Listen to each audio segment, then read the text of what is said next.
Hi friends, ఎలా ఉన్నారు? బాగున్నారా? ప్రార్థన చేస్తున్నారా? వాక్యం చదువుకుంటున్నారా? దేవుని యొక్క ఆశీర్వాదాలు పొందుకుంటున్నారా? మరి మీ అందరి కోసం కూడా మేము ప్రార్థన చేస్తున్నాం. మరి ఎవరు కూడా మీరు మీ సమస్యల కోసం మరి ఏమీ చెప్పట్లేదు. మీరు చెప్తే మరి మీకోసం ప్రార్థన చేస్తాం. అలాగే ఎవరు కూడా నిరాశపడకండి. దేవుడు మనకి గొప్ప కార్యాలు చేసే దేవుడు, శక్తివంతుడు, బలవంతుడు. ఆయన ఈ లోకంలో మనుషుల్ని నమ్ముతున్నాం కానీ మనం దేవుని నమ్మలేకపోతున్నాం. కాబట్టి మనుషుల్ని నమ్ముకునే కంటే యెహోవాను ఆశ్రయించుట మేలు అన్నాడు భక్తుడు. కాబట్టి మనం మనుషుల్ని నమ్మొద్దు, దేవుణ్ణి మాత్రమే నమ్మాలి. విశ్వాసంతో అడగండి దేవుణ్ణి. దేవుడు మరి తప్పకుండా మనకి కార్యం చేస్తాడు. ఇప్పుడైతే ఒక మంచి పాట పాడుకుంటాం.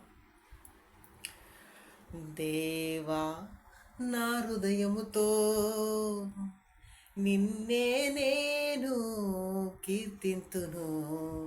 దేవా, నా హృదయముతో నిన్నే నేను కీర్తింతును.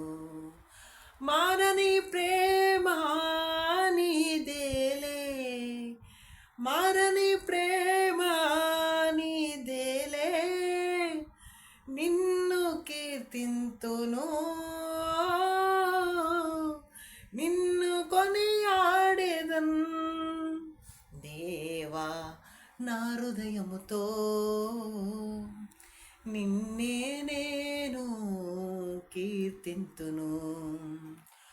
ఓదార్పుకై నేను నీకై వేచిస్తున్నా, పరలోక రాజ్యములో పరవశించాలని.